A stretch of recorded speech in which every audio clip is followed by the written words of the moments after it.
ક્યારેય એવું વિચાર્યું છે કે આપણી આસપાસના કેટલાક લોકો ખરેખર આપણને વધુ ઝડપથી વૃદ્ધ બનાવી રહ્યા છે?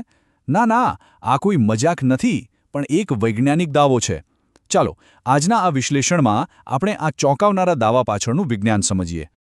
હવે આ સવાલ કદાચ થોડો અજીબ લાગશે, બરાબર ને? કે શું આપણા સામાજિક સંબંધોની અસર એટલી ઊંડી હોઈ શકે કે તે આપણા શરીરના કોષો સુધી પહોંચે? ચાલો આની પાછળનું સત્ય શું છે એ શોધીએ. સારું, તો આ આખી વાત આવી ક્યાંથી? આપણે એ દાવાના મૂળ સુધી જઈશું અને જોઈશું કે આખરે વિજ્ઞાન આ વિશે શું કહે છે. જુઓ, આ કોઈ હવામાં કરેલી વાત નથી. આ દાવો એક મોટા આંતરરાષ્ટ્રીય અભ્યાસ પર આધારિત છે. આ સ્ટડી પીયર જેવી પ્રતિષ્ઠિત જર્નલમાં પ્રકાશિત થઈ હતી અને એમાં 2600થી વધુ લોકોના જીવન અને સ્વાસ્થ્યનું ખૂબ જ ઊંડાણપૂર્વક વિશ્લેષણ કરવામાં આવ્યું હતું. હવે આ અભ્યાસમાં છે ને એક બહુ રસપ્રદ શબ્દનો ઉપયોગ થયો છે, હેસ્લર્સ. આ કોણ છે અને આપણા જીવન સાથે એમને શું લેવા દેવા? ચાલો જાણીએ. તો સાવ સાદા શબ્દોમાં કહીએ તો હેસ્લર્સ એટલે એવા લોકો જે આપણા જીવનમાં સતત ટેન્શન અને ભાવનાત્મક બોજ ઊભો કરે છે. હવે આ કોઈ પણ હોઈ શકે, કોઈ મિત્ર, પરિવારનો સભ્ય કે પછી ઓફિસમાં સાથે કામ કરનાર વ્યક્તિ. ટૂંકમાં એવા સંબંધો જે શાંતિ આપવાને બદલે સતત પરેશાનીનું કારણ બને છે. અને આ આંકડો ખરેખર વિચારવા જેવો છે. આ અભ્યાસ મુજબ દર 4માંથી લગભગ એક વ્યક્તિના જીવનમાં આવો કોઈને કોઈ હેસ્લર હોય જ છે. મતલબ કે આ સમસ્યા આપણે ધારીએ છીએ એના કરતાં ઘણી વધારે સામાન્ય છે. ઓકે, તો હવે આ આખા વિશ્લેષણના સૌથી કહી શકાય કે ચોંકાવનારા ભાગ પર આવીએ છીએ. આ જે સતત ભાવનાત્મક તણાવ છે એ આપણા શરીર પર, છેક આપણા કોષોના સ્તર પર કેવી રીતે અને કેટલી હદે અસર કરે છે? અને આ રહ્યો જવાબ એક જ આંકડામાં 15%. જી હા, અભ્યાસમાં એવું જાણવા મળ્યું કે જેમના જીવનમાં સતત તણાવપૂર્ણ સંબંધો હોય છે એમની જૈવિક ઘડિયાળ એટલે કે એમના શરીરની ઉંમર બીજા લોકો કરતાં 15% વધુ ઝડપથી ચાલે છે. સીધા શબ્દોમાં કહીએ તો સમય કરતાં પહેલાં વૃદ્ધત્વ આવી રહ્યું છે. અને વાત અહીં જ નથી અટકતી. આ અસર માત્ર ઝડપી વૃદ્ધત્વ પૂરતી સીમિત નથી. આ અભ્યાસમાં એ પણ જોવા મળ્યું કે આવા લોકોનું શારીરિક સ્વાસ્થ્ય પણ નબળું હતું. તેઓ વધુ પડતી ચિંતાનો શિકાર હતા અને એમનો બોડી માસ ઇન્ડેક્સ એટલે કે વજન પણ સરેરાશ કરતાં વધારે હતું. આ તો એક સંપૂર્ણ શારીરિક અને માનસિક અસર છે. પણ મોટો સવાલ એ છે કે આ બધું થાય છે કઈ રીતે?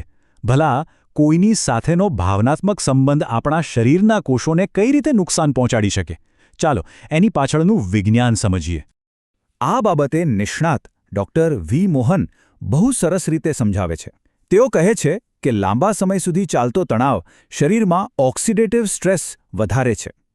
આ સ્ટ્રેસ સીધા આપણા રંગસૂત્રોના છેડા પર રહેલા ટેલોમિયર્સને ટૂંકા કરી નાખે છે અને એનાથી આપણા કોષો જલ્દી વૃદ્ધ થવા લાગે છે.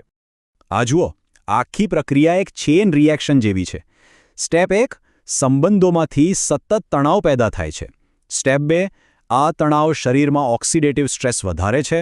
સ્ટેપ 3, આ સ્ટ્રેસ આપણા ટેલોમિયર્સને, જે આપણા ડીએનએનું રક્ષણ કરે છે, એને ટૂંકા કરી નાખે છે. અને છેલ્લું સ્ટેપ, પરિણામ, આપણા કોષો ઝડપથી વૃદ્ધ થવા લાગે છે. હવે આ ટેલોમિયર્સ શું છે એ સમજીએ. બહુ સહેલું છે. જેમ આપણા બૂટની દોરીના છેડા ઉપર પ્લાસ્ટિકની કેપ હોય છે ને, જે દોરીને વિખેરાતા બચાવે છે, બસ ટેલોમિયર્સ પણ આપણા ડીએનએ માટે એ જ કામ કરે છે. એ આપણા ડીએનએનું રક્ષણાત્મક કવચ છે.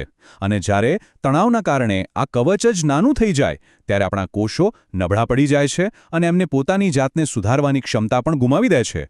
વિચારો કે જ્યારે આપણે સતત ટેન્શનમાં હોઈએ ત્યારે આપણું શરીર જાણે કે સતત ઇમરજન્સી મોડમાં રહે છે. આને ફાઇટ ઓર ફ્લાઇટ રિસ્પોન્સ કહેવાય. આને કારણે શરીરમાં કોર્ટિસોલ જેવા સ્ટ્રેસ હોર્મોન્સ સતત બનતા રહે છે, જે લાંબા ગાળે શરીરને અંદરથી નબળું પાડે છે. સારું, તો અત્યાર સુધી આપણે બધી નકારાત્મક અસરોની જ વાત કરી, પણ શું આ સિક્કાની કોઈ બીજી સકારાત્મક બાજુ પણ છે? શું સારા સંબંધો આ નુકસાનથી આપણને બચાવી શકે? ચાલો એ પણ જોઈએ. આ સ્લાઇડમાં આખી વાતનો સાર છે. જુઓ, એક તરફ છે હેસ્લર્સ એટલે કે ઝેરી સંબંધો, જે ભાવનાત્મક તણાવ વધારીને આપણને ઝડપથી વૃદ્ધ બનાવે છે. અને બીજી તરફ છે સપોર્ટિવ લોકો એટલે કે સારા સંબંધો, જે તણાવ સામે ઢાલ બનીને આપણને લાંબુ અને સ્વસ્થ જીવન જીવવામાં મદદ કરે છે. તો અંતિમ તારણ એ જ છે કે આપણા સંબંધો માત્ર લાગણીઓની વાત નથી, એક જૈવિક વાસ્તવિકતા છે. આપણા સંબંધોની ગુણવત્તા આપણા શરીરના સ્વાસ્થ્યને સીધી રીતે અસર કરે છે. એમ પણ કહી શકાય કે આપણા સંબંધો જ આપણા સ્વાસ્થ્યની કહાણી લખે છે.